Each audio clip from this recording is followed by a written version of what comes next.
महिलाओं के जो समस्याएं हैं वो प्रभावित करता है। जड़ लेकिन एक ही है ना, जड़ एक ही है। महिलाओं की जो समस्याएं हैं उसका जड़ क्या है बताइए? है ना, वो जो किसी ने कहा पुरुष प्रधान समाज, पुरुष प्रधान समाज जो है हमारा जो समाज है, ना सिर्फ हिंदुस्तान का समाज लेकिन पूरी दुनिया में पूरी दुनिया जो है उसमें पुरुष ही प्रधान है ना। उसी का हम असर देखते हैं, उसी से ये जो सारी जो प्रॉब्लम्स हैं वो शुरू होती है ना। समाज में जो है वो पुरुष है जो अपना समाज ने ही पुरुष को बना दिया प्रधान समाज का। वो खुद नहीं चाह रहा, बहुत लोग हैं जो सपोर्ट भी कर रहे हैं, लेकिन सभी लोग नहीं कर रहे है ना। अगर 80% जो पुरुष हैं घर के अंदर, समाज में, दफ्तर में अगर वो सपोर्ट करेंगे तो क्या होगा? तो हम कह सकते हैं कि जो जहाँ से ये समस्याएं शुरू होती है महिलाओं की, जो जड़ है उसको ये आपने काट लिया। किसी ने कहा ना कि भाई ज्यादा पढ़ी लिखी हो जाएंगी, ये लोग डरते हैं, ज्यादा पढ़ी लिखी होगी तो बदल ही देंगी, है ना, वो जड़ को ही काट लेंगी, है ना, जड़ को काटेंगे। इसीलिए वो डरते हैं, पढ़ाना नहीं चाहते हैं, है ना। तो ये एक तरीका होता है ना कि भाई उसको ये जो पितृ सत्ता इसको कहते हैं, पेट्रियार्की इंग्लिश में पितृ सत्ता, पुरुष प्रधान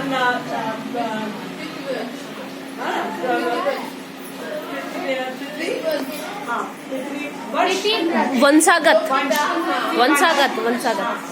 तो ये है जो समस्याओं के जड़ में यही है ना, समस्याओं के जड़ में ये है।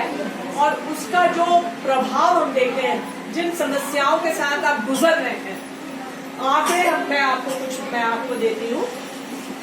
और आपके काउंसलर होते हैं, है ना, लोकल गवर्नमेंट, आपके लोकल गवर्नमेंट गांव में भी होता है और शहर में भी होता है।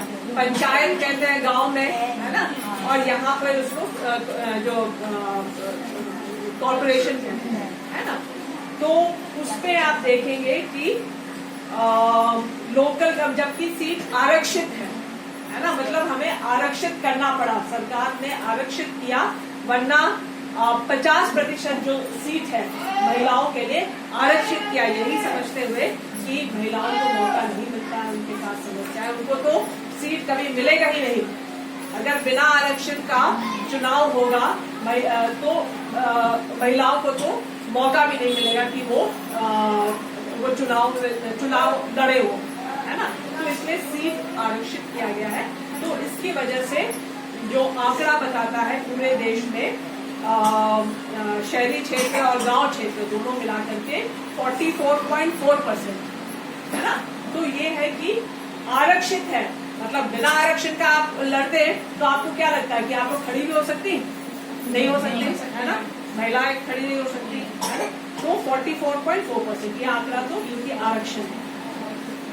और जो विमेन्स पार्टिसिपेशन है वर्क फोर्स में, जो काम करती महिलाएं हैं, है ना, उसका क्या आंकड़ा है? 21.8%। ये पूरे भारतवर्ष का है ना। 100 मतलब सारी महिलाओं में, पूरे देश में सारी महिलाओं में सिर्फ 21.8% महिलाएं काम करती हैं। बहुत लोग कह रहे हैं ना, हम लोग तो आगे बढ़ ही नहीं सकते, हमारा ये ख्वाब था, ये सपना था, ये करना चाहते हैं, है ना, आगे बढ़ नहीं सकते हैं, डॉक्टर नहीं बन सकते हैं, बहुत तरह की, है ना। तो ये आंकड़ा भी बता रहा है वो जो है पूरे समाज में। तो ये सब प्रभाव है, समस्या का जो प्रभाव है, जो आंकड़ों से आप और बेहतर समझ सकते हैं। ये सिर्फ आपके साथ नहीं, पूरे भारत में 21.8% सिर्फ है। और पुरुष में कितने लोग हैं जो काम कर रहे हैं? 53.9%, डबल से भी ज्यादा। अगर आप लोग 21.8% है जो काम कर रही है, बाकी सब घर पे बैठी हैं या काम नहीं कर रही है। पुरुष में है कि 53.9% वो लोग काम कर रहे हैं, डबल है, उनको तो डबल मौका है, डबल फ्रीडम है ना। पढ़ाई उनकी अच्छी है इसलिए काम भी मिल जा रहा है उनको, है ना। पॉलिटिकल पार्टिसिपेशन, जो आपके असेंबली है, दिल्ली का स्टेट असेंबली है या और भी प्रदेशों में जो स्टेट असेंबली है, पॉलिटिकल जो आपके जो राजनीति में जो महिलाएं हैं जो चुन करके आई हैं असेंबली में, तो उसका क्या प्रतिशत है? 9%, सिर्फ 9%। और बाकी आपके 91% कौन है जो असेंबली में बैठे हुए हैं? पुरुष बैठे हैं, है ना। तो जब तक आप लोग राजनीति में नहीं है, असेंबली में बैठे नहीं है, जहाँ पे क्या होता है, कानून बनाते हैं, है ना, देश का कानून वही लोग बनाते हैं जो असेंबली में बैठे हुए हैं, है ना। तो महिलाओं के लिए कानून ही नहीं बनेगा। अगर सिर्फ 9% महिला वहां पे, तो उसकी तो आवाज ही नहीं है ना, उसकी क्या आवाज होगी? यहाँ पे आप लोग सब महिलाएं बैठी है तो आवाज सुनाई दे रहा है ना। यहीं पे अगर पुरुष भी बैठेंगे, इतने ही पुरुष और बैठेंगे तो पुरुष ज्यादा सुनाई देंगे, है ना। तो पॉलिटिकल पार्टिसिपेशन 9% है। सुप्रीम कोर्ट में जो सबसे ऊंचा जो हमारा कोर्ट है, सुप्रीम कोर्ट, देश का सबसे बड़ा इंसाफ करने वाला जो अदालत है, तो उसमें जजेस कितनी है महिला? 12% जजेस है, सिर्फ 12%, है ना।